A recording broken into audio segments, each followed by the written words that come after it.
الرجیم بسم اللہ الرحمن الرحیم۔ عزیز طلبہ السلام علیکم۔ عزیز طلبہ، اس سے پہلے ہم نے وجود خداوند تعالیٰ کے حوالے سے بات کی اور اس میں بہت سی باتیں آپ کو قرآنی آیات کے تھرو بھی سمجھائی گئیں۔ اللہ تعالیٰ کائنات کا مالک و خالق ہے اور وہ اس نظام کو چلا رہا ہے۔ عزیز طلبہ، جتنا اللہ کا نظام ہے نا وہ چل رہا ہے، یہ بڑا ٹیکنیکل پوائنٹ ہے، اور کون سی چیز چلتی ہے جس میں پوٹینشل ہوتا ہے، جس میں طاقت ہوتی ہے، اور دنیا کی کوئی چیز از خود نہیں چلتی، اس کو چلایا جاتا ہے۔ یہ آپ کو پتہ ہے۔ اب آپ دیکھ لیں، کوئی بھی مشینری ہے، اس کے لیے پاورز کا ارینجمنٹ کیا جاتا ہے۔ بعض چیزوں میں پیٹرول استعمال ہوتا ہے، الیکٹرکسٹی، نیچرل گیس، ایٹم استعمال ہوتا ہے، ایٹمی توانائی اس کو کہتے ہیں۔ تو ہر کام میں طاقت ہے۔ اللہ تعالیٰ کے سارے نظام میں چلتی ہوئی چیز نظر آتی ہے۔ تو اس کا مطلب یہ ہے کہ ان کو فیول دینے والی کوئی ہستی موجود ہے، ان کو طاقت دینے والی کوئی ہستی موجود ہے، ان کو رن کرنے والی ہستی کوئی موجود ہے۔ اور اللہ تعالیٰ خود سورہ رحمان میں فرماتے ہیں کہ وہ ہر روز ایک نئی شان میں ہوتا ہے، اور لا تاخذو سنۃ ولا نوم، نہ اس کو اونگ آتی ہے نہ نیند آتی ہے۔ اور اس میں عزیز طلبہ یہ بات بھی بڑی اہم ہے، اگر اللہ تعالیٰ کے یہ مسائل ہوتے ہیں، نیند والے یا اونگ والے، تو بات یہ ہے کہ یہ کائنات کا ڈویلپ ہونا ممکن نہ تھا، اور اگر ڈویلپ ہو جاتی تو اس کا رن کرنا ممکن نہیں تھا، کیونکہ ہر چیز جو ہے نا، ہر چیز کے پیچھے اللہ کا حکم ہے۔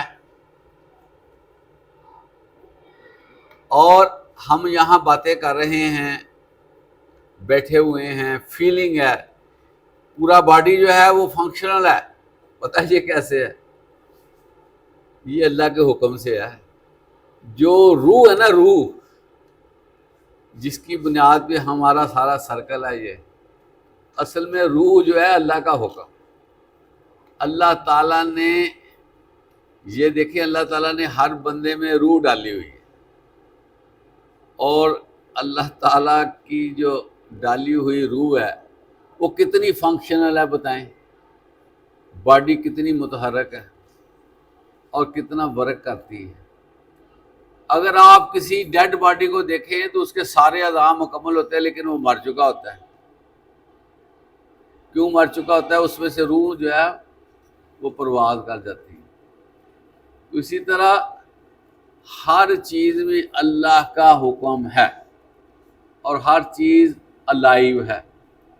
ہم نے یہ دیکھنا ہے آج کہ عقیدہ توحید کے انسانی زندگی پر کیا اثرات مرتب ہوتے ہیں۔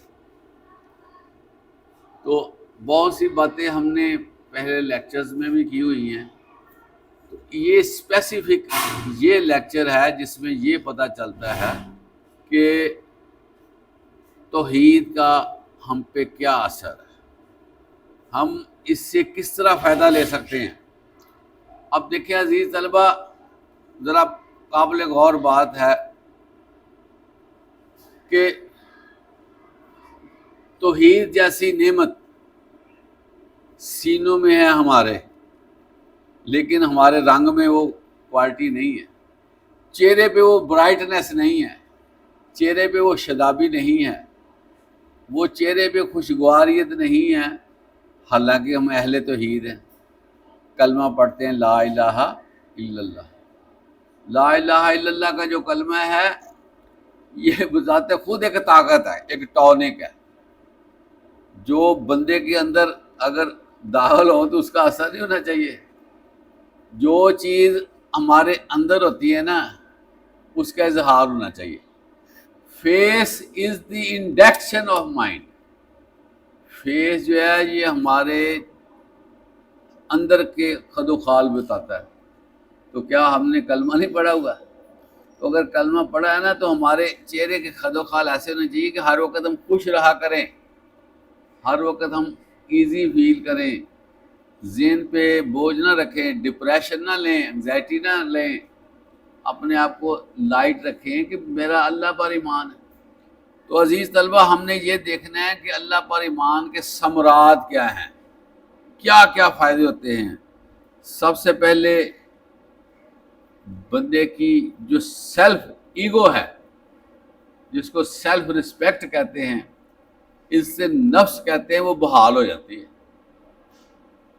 اتنی اہم یہ ڈیولپمنٹ ہے کہ اللہ پر ایمان سے بندے کے اندر اتنا اعتماد آ جاتا ہے نا کہ وہ بندوں کو پھر بیٹے نہیں دیتا.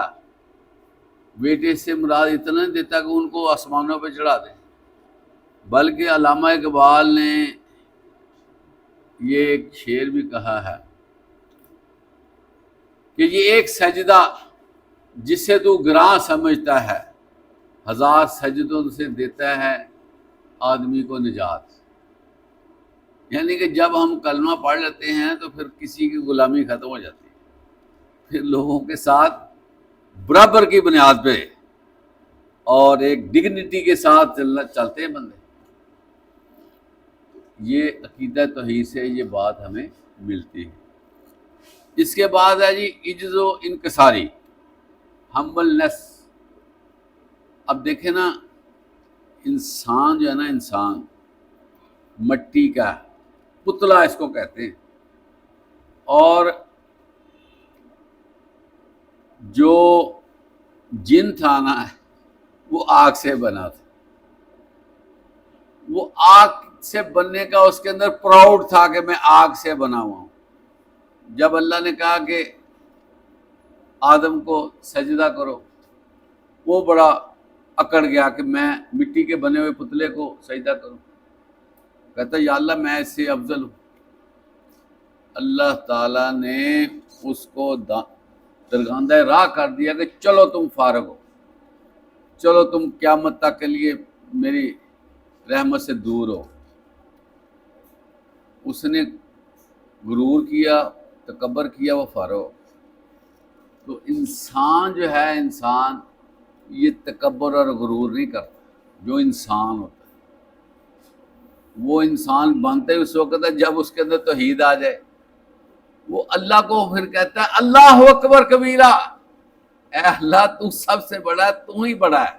2 دفعہ کہتا ہے اللہ اکبر کبیرہ، تو سب سے بڑا، تو ہی بڑا ہے. وہ اس طرح پھر کہتا ہے. تو جب اللہ کو بڑا مانا جائے تو اندر سے جو تکبر کی نجاست ہے وہ نکل جاتی ہے. حدیث میں آتا ہے کہ وہ شخص جنت میں داخل نہیں ہوگا جس کے دل میں رائی برابر بھی تکبر ہوگا. اللہ فرماتے ہیں کہ تکبر کا مطلب بڑائی ہوتا ہے. تکبر میری چادر ہے، جو میری چادر کو چھینے گا میں اس کو برباد کر دوں. تو اہل توحید، کلمہ پڑھنے والے کبھی بھی تکبر کا شکار نہیں ہوتے. وہ اپنی چال میں، اپنے انداز میں گھمنڈ نہیں کرتے، بلکہ باوقار طریقے سے، لیکن آنکھیں نیچی کر کے اچھے طریقے سے. وہ سینہ نہیں پھیلاتے. تو تکبر جو ہے یہ انسان کو برباد کرتا ہے. بہت سی چیزیں انسان کو برباد کرتی ہیں، لیکن تکبر 1 نمبر پہ ہے برباد کر دینا. سمجھتے کہ نہیں؟ اب لباس کے بارے میں اللہ کے نبی سے سوال کیا کہ لباس کس طرح کا ہونا چاہیے. عزیز طلبہ، لباس پہننے میں کوئی قدر نہیں ہے، لیکن لباس جو ہے وہ اتنا نہ مہنگا ہو کہ وہ اسراف میں آ جائے، یا اس طرح کا نہ ہو جس سے بے حیائی کا پہلو نکلتا ہو۔ تو اگر ہم اسراف کرتے ہیں، بڑا قیمتی لباس پہنتے ہیں، آلٹرنیٹیولی وہ تکبر آ جاتا ہے، وہ بندہ کہتا ہے میں، وہ پھوں پھوں کرنے لگ جاتا ہے، ایسے جناب چودھری صاحب فلاں صاحب کٹکتے کپڑے، ایسے جناب خود سا یا فلاں جو بھی ہے۔ تو یہ چیزیں جو ہے نا بندے کو پھنسا دیتی ہیں، بڑا ذلیل کرتی ہیں۔ تکبر سے انسان دنیا میں بھی ذلیل ہوتا ہے۔ اور اللہ تعالیٰ فرماتے ہیں للہ ما فی السماوات والارض، جو کچھ آسمانوں میں اور زمین میں وہ میرا ہے، تو ہمارا تکبر کیا ہے؟ ہمیں تو پتہ ہی نہیں تھا کب ہم نے آنا ہے، ہم آ گئے ہیں، اور ہمیں پتہ نہیں کب ہم نے جانا، تو اس میں تکبر والی بات کیا ہے؟ منٹ میں ہم جو ہے نا وہ ڈیڈ باڈی بن جائیں تو ہمیں تکبر کیا کرے گا؟ وہ کہتے ہیں جی پکڑو پکڑو بندہ مر گیا، اس کے اوپر چادر ڈال دو، فٹافٹ کرے جی اس کو گھر پہنچا دے۔ اس کے بیٹے کو پتہ چلتا ہے، وہ کہتا ہے چلیں میں فٹافٹ جو ہے وہ قبرستان پتہ کروں، قبر کا اہتمام کروں، قبر کا اہتمام ہو جاتا ہے۔ تو کوشش کی جاتی ہے کہ رات تک دفنا دیا جائے، ڈیڈ باڈی بن گیا، اتنی بندے کی حقیقت ہے۔ ٹھیک ہو گیا؟ تو اگلی بات یہ ہے کہ جو اہل توحید لوگ ہوتے ہیں نا، کلمہ گو، لا الہ الا اللہ محمد رسول اللہ، جو اللہ کا وحدانیت کا اقرار کرتے ہیں اور آپ صلی اللہ علیہ وسلم کی نبوت کا اقرار کرتے ہیں، ان کے اندر وسعت نظر ہو جاتی ہے، وہ محدود نہیں رہتے۔ وہ کہتے ہیں کہ سارا مال جو اللہ کا ہے، اور اللہ ہی ہر چیز کا مالک ہے، اور جو مخلوق بنائی ہے وہ اللہ نے بنائی۔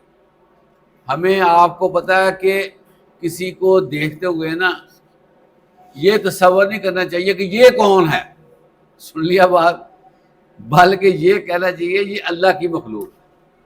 کسی سے تعلقات رکھنے کے لیے صرف اتنا رکھنا چاہیے یہ اللہ کی مخلوق ہے۔ کسی کی جیب میں پیسے ڈالتے وقت یہ رکھنا چاہیے کہ یہ اللہ کی مخلوق ہے، تعاون کرتے وقت یہ جذبے ہونے چاہیے، تو بندے کے اندر وسعت نظر ہو جاتی ہے۔ الحمدللہ رب العالمین کا مطلب کیا ہے؟ یا اللہ میں زیرو پہ ہوں، تو ہی سارا کچھ ہے، ساری تعریفیں تیری ہیں۔ اس کے بعد ہے جی استقامت اور بہادری، یہ ایک بڑا وصف پیدا ہو جاتا ہے اہل توحید۔ اس میں دیکھیں ہندوستان ایک ہمارا ہمسایہ ملک بھی ہے، ہم اکٹھے بھی رہے ہیں اور صدیاں اکٹھے رہے ہیں۔ اب ہمارے ساتھ اس کے کلیشز بھی ہیں، کشمیر ایشو ہے اور بھی ایشوز ہیں۔ تو ایک دفعہ میں ایک ہندو مبصر کی بات سن رہا تھا، وہ کہتے ہیں کہ مسلمان کہتے ہیں کہ ہمیں تم کیا کر لو گے، اگر ہم زندہ رہیں تو غازی، مر جائیں گے تو شہید۔ کہتے ہیں کہ ایسی فوج جو مرنے کو کوئی مسئلہ نہ سمجھتی ہو، کیا اس فوج کو ہم شکست دے سکتے ہیں؟ یہ ہندو مبصر کے باتیں ہیں۔ تو پاکستانی فوج کا باقاعدہ طور پر کلیم ہے، اور شہادت ہے مطلوب مقصود مومن، نہ مال و غنیمت نہ کشور کشائی۔ یہ تو شہادت ایک مسلمانوں کا کھیل ہی ہے۔ شہادت کے بارے میں مسلمان وری نہیں کرتا، کیونکہ وہ کہتا ہے کہ یہ جو اللہ کی طرف سے ایک شرف ہے شہادت۔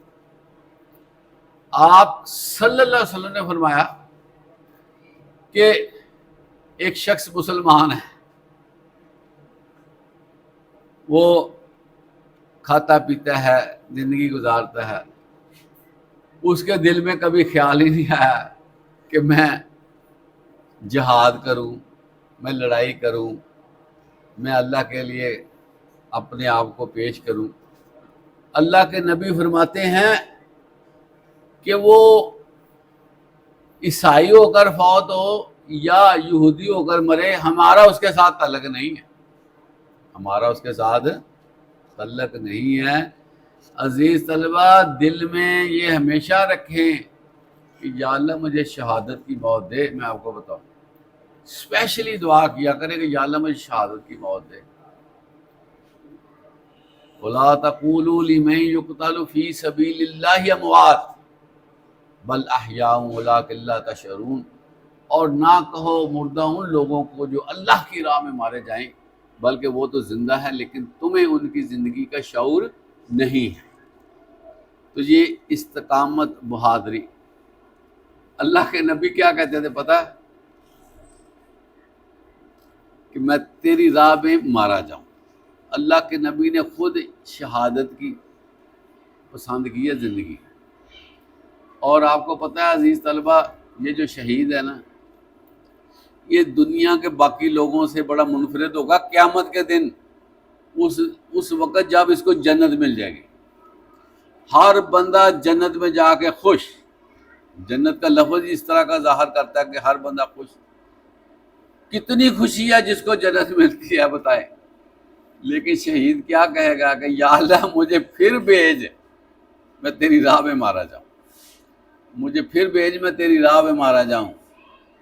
اندازہ کریں جنت میں جانے کے بعد بندے کی خواہش بنتی ہے، کیونکہ جو بندہ شہید ہوتا ہے نا، وہ جو مرنے کا مزہ اس کو آتا ہے نا، وہ مزہ کوئی اور ہی ہوتا ہے، وہ مزہ بندے کی سمجھ سے باہر ہے۔ اس وقت جو اس کو جنت ملنی، اس نے کہنا کہ یا اللہ مجھے بھیج دوبارہ، میں جو ہے نا وہ تیری راہ میں مارا جاؤں۔ کیسی بات ہے، اتنا پیارا کام ہے یہ شہادت۔ تو جو بندہ توحید پرست ہوتا ہے نا، وہ یہ کلمات کہتا ہے، وگرنہ بندے موت سے ڈرتے ہیں۔ اور استقامت والا کے بارے میں کیا اللہ فرماتے ہیں؟ قیامت کے دن لا خوف علیہم ولا هم یحزنون، نہ وہ خوف زدہ ہوں گے نہ غمگین ہوں گے،